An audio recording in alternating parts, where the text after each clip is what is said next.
I'm really excited to do this video with some information for the seekers. My name is Dan Paulson. Welcome to the channel.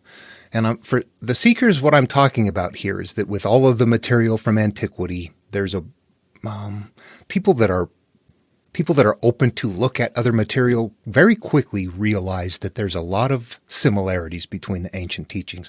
The less you know, you won't see that. The more you know, the more you realize, whoa, these are not individual things. There's something bigger going on.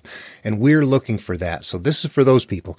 And I'm not talking about the ones, if you go out there and look right now, all the people that are fighting over the, who's first, who's right, all of the layer 2 stuff, you'll find thousands, hundreds of thousands of people fighting and arguing over that layer and these things and who stole from who and all of that, when in all reality, there's something nested in all of them that we're going after.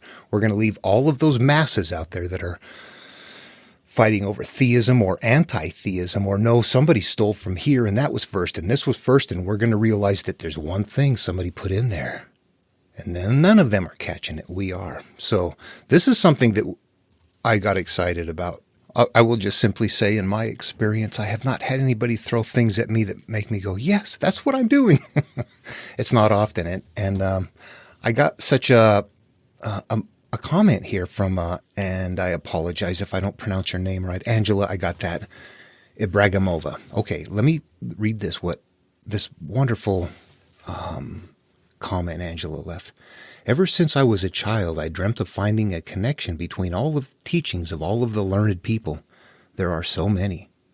There are fascinating similarities between various different mythologies.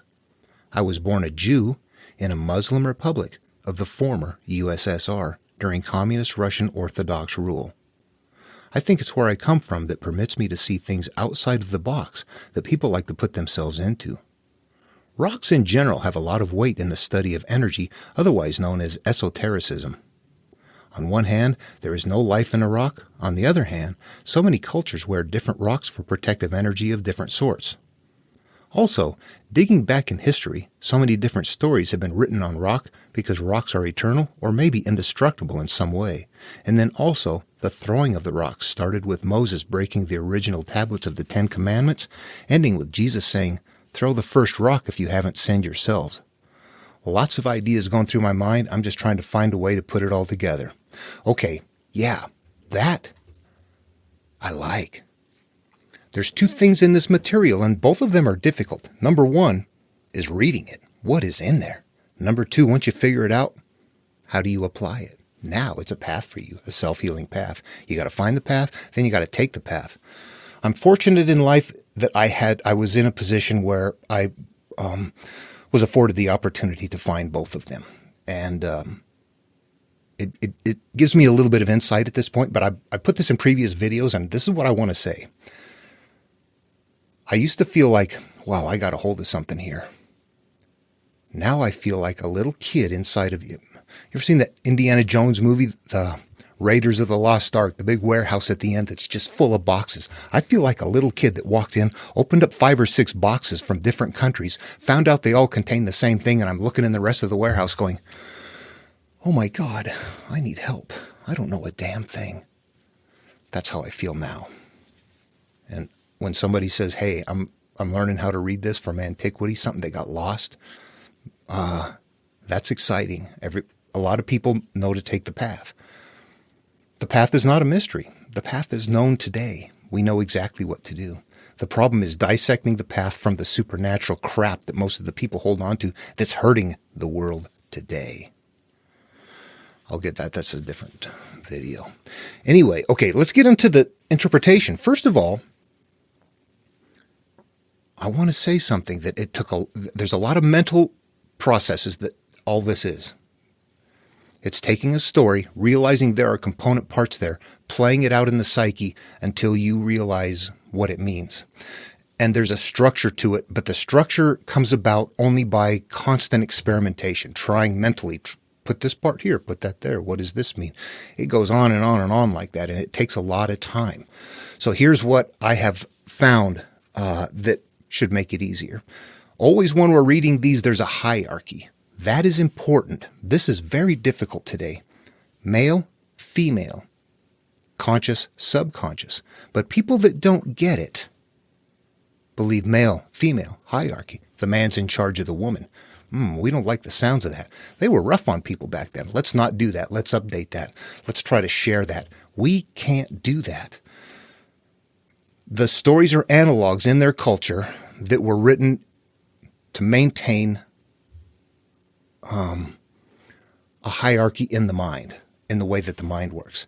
And I've covered that before, but I'll say it again. There's those 5 component parts: the conscious, the subconscious, all of the things that we store in the subconscious, the higher self that can look at our self without connection, without emotional connection to it, and the field that we all operate within. Those things are being taught over and over again. And there's a hierarchy. The conscious teaches the subconscious.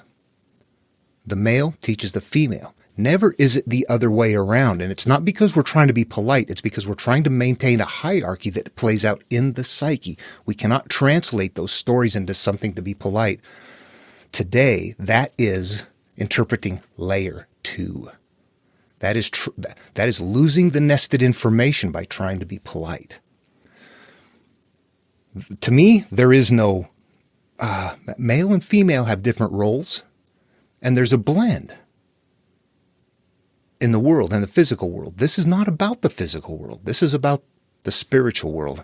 And the conscious can be the male or the king or, whatever. If there's a king in charge of something, actually, I can be more specific. The conscious, if you're reading a story, let's take the Argonautica as something simple, a Greek myth. Jason and the Argonauts. You pick up that story, you start reading it, you play it out in your psyche. You are Jason. I am Jason. Our consciousness actually is Jason. And in that story, Hera is watching over Jason on the journey. When we go to Moses, we have Moses going up on the mountain, getting his supernatural aid, and God is watching over Moses. But you become Moses, or I become Moses. When we translate these stories inward, they are no longer historical reality. They are now very deliberate component parts from their time that still mean something exactly in our psyche that it meant to them, and that meant to the Mesopotamians and beyond. This is the way the universe works. We didn't make it. We emerge from it. We don't get to call the shots. We got to figure out what the shots are and how to ride them. We're on waves. We're fighting them. Okay. So the hierarchy, all of that has to be maintained. And whatever is acting out is going to be offspring, demons, the enemy, something else. Those are the creations of what we have put away. Here, like this. And I'm not going to look this up and detail it much, just overview. Adam and Eve, the creation story. Adam is born in the Garden of Eden. Everything is happy. He learns. He names everything. Eve emerges from him. Eve interacts with the serpent. They're kicked out of the Garden of Eden. Eventually, they have 2 offspring, Cain and Abel. Okay, let's analyze that. Every human is Adam when you're born. You're born in the Garden of Eden. There's no reason for you to be anything. You're in a place of bliss. You grow and you emerge and you learn things. And as you do, your subconscious emerges from you, that other part of you, your Eve portion. Every one of us is Adam in the garden, our consciousness. Our Eve is our subconscious. What happens when our subconscious what happens when we allow ourselves to be tempted by life and the things that are tied? The serpent represents being tied to the earth. The serpent cannot rise above. The serpent cannot elevate above the ground, above life. Metaphoric representations.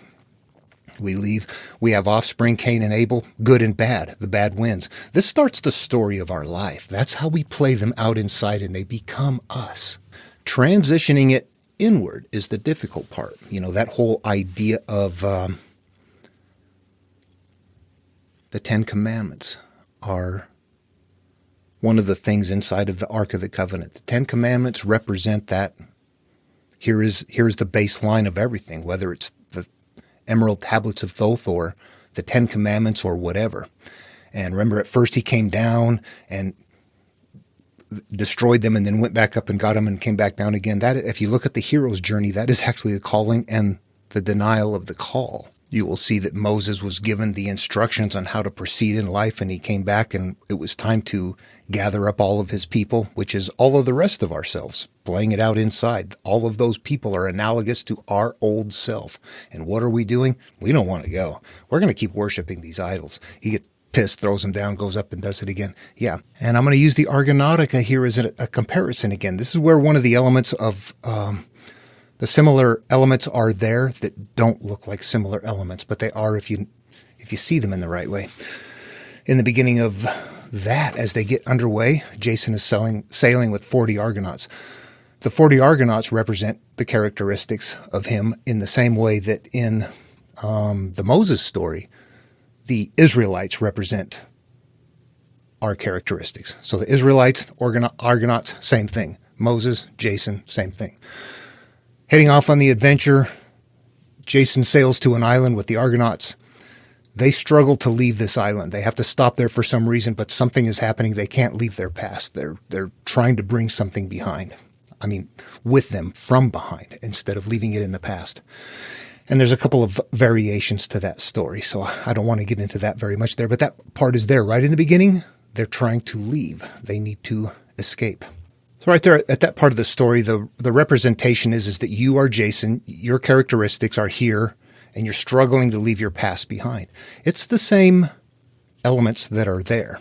Now, those are the same elements, but those are all analogous to carrying that inner teaching that is that same thing, that when we start off on the adventure or when we struggle to leave our past behind. And that's a part of the story, and that's what is happening in both of these stories, sounding radically different, carrying the same identical psychological teaching, simply in different times, places, and analogous terminology. Hero's journey, that's the denial or the refusal of the call. And then they move on from there. Those are sequencing on a template. They didn't really happen. They're a story to carry something. The story is meant to carry something inside of it. What is the Ark of the Covenant? The Ark of the Covenant carries the 10 Commandments. The Ark of the Covenant is a metaphoric story with analogs about how they're teaching this. A metaphor and analog. They're shoving it in our face, and all we have to do is understand it. All the answers are right there. But as long as we're looking outward, we're never looking at them.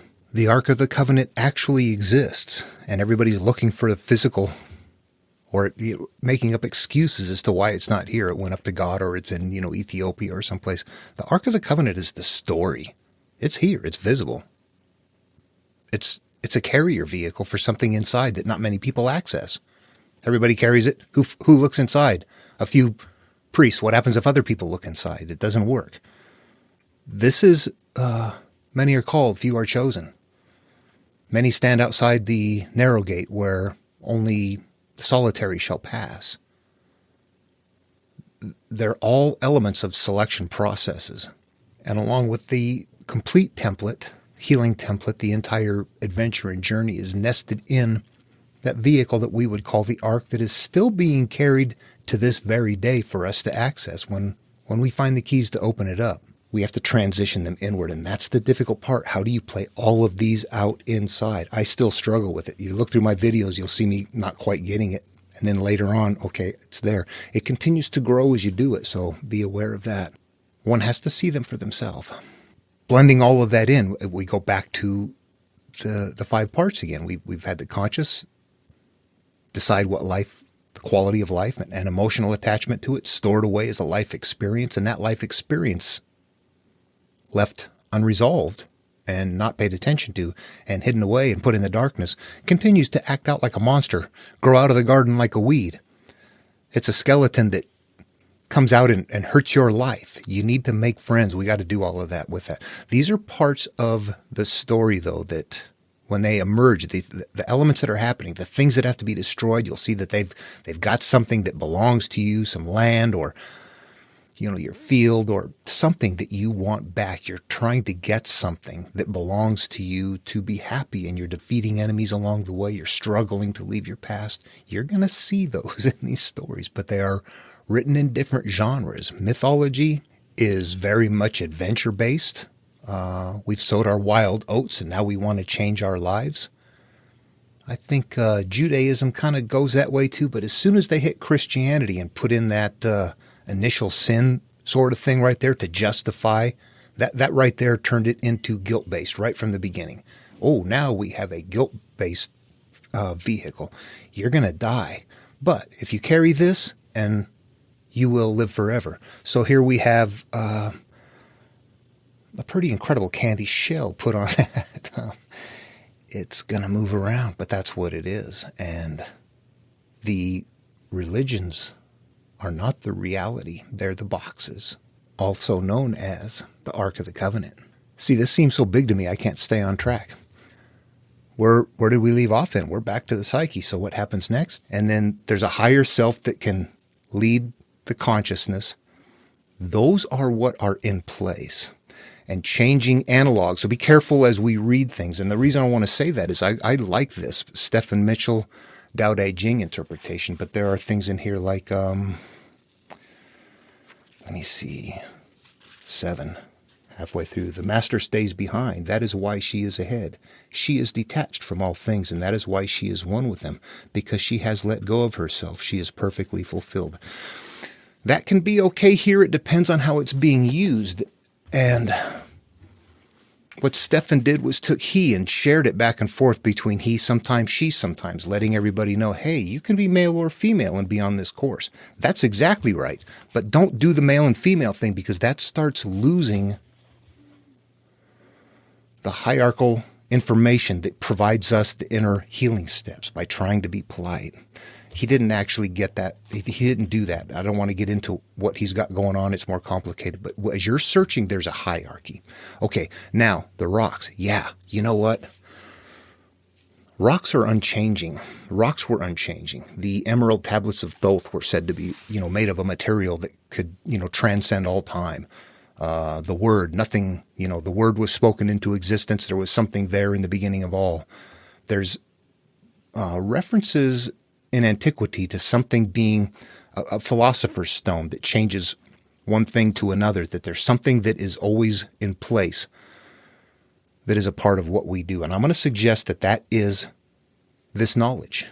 This is the baseline functionality of the cosmos, how it works. And it never changes. You can put it into all kinds of stories. It doesn't matter. But energy is still energy. Frequency is still frequency. The way we work is still the way we work, no matter what. You can shift into any sort of outer belief, and that doesn't change. That core is still there. How we look outward is, anyway, there's all kinds of reasons to look outward, looking for this peace and happiness. But when we know to look inward, we're going somewhere else. We're not going where the masses are going. What am I saying here? I guess the big thing is just that if you're looking for this stuff, I really want to talk with you about ideas. This is something that I want others to be able to do. I would like everybody to be able to do this. I think it's what the world could stand. Anyway, there's a hierarchy. Watch for that. Watch for current material. The more recent it is, the more people try to explain something better. It's difficult to extract with who knows and who thinks they know. And 99.9% of the world thinks they know something. And they're wrong. The Book of Mormon. Don't use that one. I don't want to offend anybody, but honestly, you're going to at some point in time. Joseph Smith understood the concept of male in charge of female, and that's it. He went on to other things, and Mormonism contains a lot of different things, but this nested template, self-healing template, it is not there. Mormons, your salvation comes from your temple, period. It's very much Christian, except that in Christianity, this template is still nested in there. In the Book of Mormon, it's gone. But if you look at them, they will all, with radically different ideas, tell you, no, they are the right ones. We pull back and go, oh my gosh, something's not right here.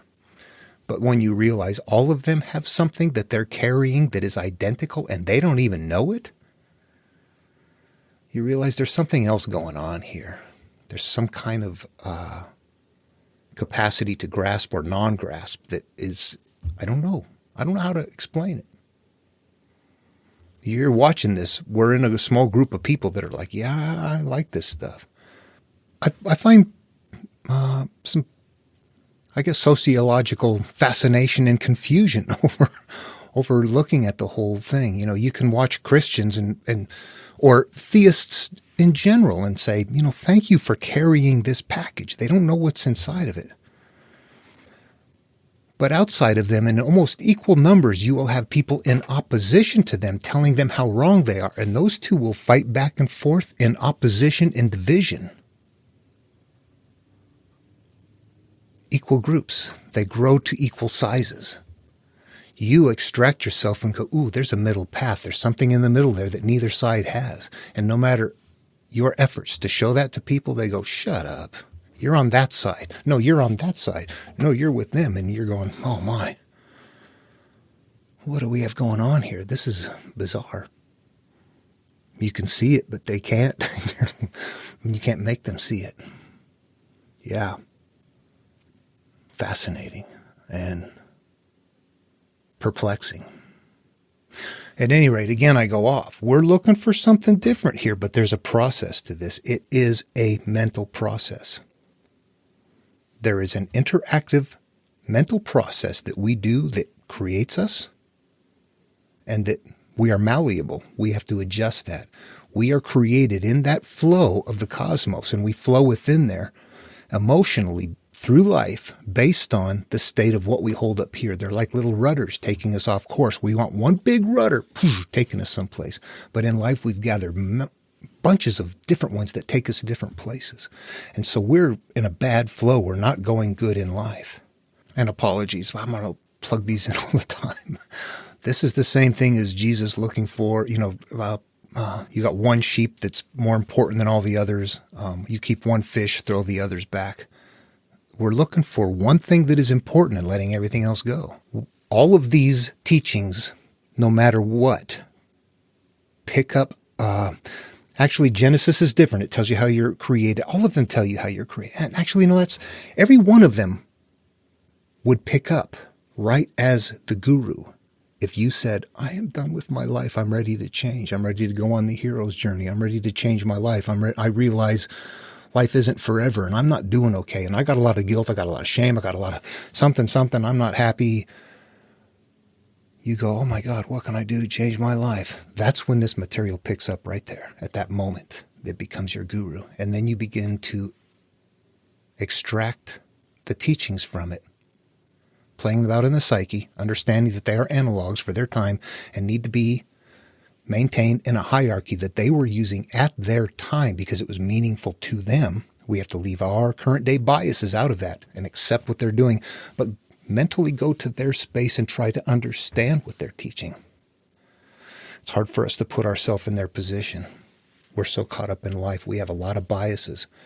We also think we know a lot of things, and I look at these stories and think to myself that the vast majority of people then probably were aware of things by thought processes and utilizing their minds on a regular basis without the media, without everything being plugged in. That makes them more aware than today. If there's something nested in here and they're working at it and figuring it out, and today everybody is just all over the outside killing each other over the carrier case, well, maybe that hasn't changed. There's just more of us. Many are called, few are chosen still. What's weird is the people who carry it think they're the chosen ones. Nobody's really chosen. It's a personal thing. Anyway, I digress. This is about, you looking for that and realizing that, it's just that. It's that complicated and that simple. I got to suggest something else that is incredibly important. For what I do, first of all, I drop all of the supernatural. If you come up with a supernatural answer, you are giving yourself permission to proceed without being able to see something. You're proceeding on believing something that you can't quite infer. I don't proceed with supernatural. And I don't believe in supernatural. Even if there are spirits out there and ghosts or anything like that I can't see, can't interact with or anything like that, they would be natural. They would not be supernatural. They would be a part of something that does not violate the laws of the universe. We just wouldn't understand them yet. Let supernatural go as just a ridiculous, easy way to cut corners and not find the real answer. You know, if I'm looking for something and I can't find an answer, I'm happy with looking elsewhere, realizing I don't have an answer for that back there. I'll have to get to it sometime, but I'm not going to go plug something in just to move on. That's not intellectually honest. What else? Okay. Yeah. Don't hold anything from antiquity in some kind. Don't hold it above yourself. You'll limit your access to it. If you're looking at Jesus or Buddha or anybody as some elevated, special, from outside source, special sort of a thing that you are smaller than, you're not going to get the material. We're all the same. Everybody's the same. The carriers, the outside stuff, the population's very superstitious. People like that. When you strip that off and you realize that there isn't anything supernatural and that whatever Jesus knew and could do, and we could do, he told us that, right? Whatever I do, you can do the same and more. We have to understand these are not physical miracles. They are spiritual teachings. And as soon as we do that, conflict is gone. Supernatural goes away. It becomes physical. Changes are made. It teaches us how to make those changes. Oh, and this is what you're going to find. You're going to extract either instructions on how you became what you are, how to unbecome what you are, how to recognize what's going on. These are all very specific instructions. You will also, however, in some places, especially in Jesus material, find things like, while you are on this path, you might be chastised. You know, blessed are those who are, that suffer in my name. I don't remember that verse, but as you're going on this path, you will find that people around you might be like, get away from me. You don't fit anymore. There are issues that you will go through that come through this, that are real life issues. But that in doing so, it changes your life and it changes the flow of your life. It changes the quality of your life and it changes the chain reaction of what happens beyond you. You have changed your course and you have elevated above. Well, anyway. What I have found so far in the verses, if I'm still interpreting them in such a way that it is something about people or something in the world or something outside of me, that I don't have it converted yet, that it is either going to be about my life and what I need to do to change it, or my experience that I have in the physical world as a result of going through the changes that I'm going through. It's not going to be about how I manage the world. It's how I manage this world, not that world. I keep mixing the whole process. It can't be separated. It works together this way. There's very mechanical steps, but there's reasons why you take those steps that change your life. Anyway, okay, that was what I was going to suggest after hearing what you said and after hearing things. Oh, the other point I wanted to mention was the one about the story where Jesus is writing on the ground and tells the people that, let those of you who hath not sinned cast the first stone, because they're going to go stone her. And it's a wonderful story, but it doesn't quite sound right. And there's a biblical scholar named Professor Bart Ehrman. There's a lot of material that he has out there. I'd consider him the world's, certainly one of the world's leading experts, if not the. And he's straight up knowledge with the stuff without a bias towards it. He's not a theist or an atheist. He's looking at it as a scholar, straight up. Trust the work. He's not trying to prove anything. And so what happens is that the story there doesn't sound like it fits, number one, but number two, that in the original Greek, that however, sentence construction, we all have a certain style that we use. I'm going to use it. If I'm writing something, I'm going to have an average amount of words in my sentences. My paragraphs are going to be a certain structure. The way I use words, the words I use are going to be repeated so many times. There's a certain style that you could look at and go, boy, this really fits. And all of a sudden you get to that on the end and go, wow, it doesn't fit. It has the wrong amount of words per sentence. It doesn't have the same kind of structure. The verbiage is a little bit different. It sounded like a different author put that in, like a scribe might have added that in. And if you look at it, how would that be if there was if I was to interpret it, the female would be a sinner woman. That would be the part of you, the Eve portion of you, right? Jesus would be the part of your consciousness that's on the path, and he's telling people that want to stone that person. People from, would that be people inside? It would be parts of you that are hard on other parts of you to not do that because you haven't sinned. You know what? That's a shallow teaching. That's true. Don't be hard on yourself. But Jesus wouldn't do that. Jesus, I mean, he has with the lilies of the field, how they spin and, no toil and things like that. Those teachings do emerge. But in something like this, where he's addressing a female that is a sinner in his work, it's not going to be like this. It's going to be heal, love. Her sins were many. It doesn't fit. I look at it and go, it doesn't fit. It's kind of like the Mormon thing. You look at it and go, it doesn't interpret. If you use the same rules and the same process, it doesn't fit. It doesn't seem like it belongs. So always, discriminate the material, listen to it, open-minded, data points. Once you get to an interpretive point, you realize what fits and what doesn't fit, what sounds pretty and flowery but doesn't contain anything inside. Sometimes something contains a very important teaching inside that sounds horrible. Destroy your enemy. What does that sound like? You play that out externally? Not good. You play it out internally? Okay, different meaning. Radically. Your enemy. These, the analogs can be fun. They can be hurtful. They can be helpful. They can be fanciful. But they're all getting to the same thing. And the outside part is meant for the population to carry. However, you are doing exactly what I do. You're grabbing those parts. You're grabbing those pieces and trying to fit them and put them in. And in the process of doing that, you are wiring your brain and reverse engineering what their philosophers did and nested into all of these things for us. You're different if you're doing that. Yeah, you're unusual as far as I can see. I think other people can do it. We just have very busy and people, they don't know about it. If they did, they'd be like, hey, let me try that. Probably. Just need more exposure. I don't know how to get that. At any rate. Okay, hope the video was helpful. Everyone love one another, and I'll see you in the next video.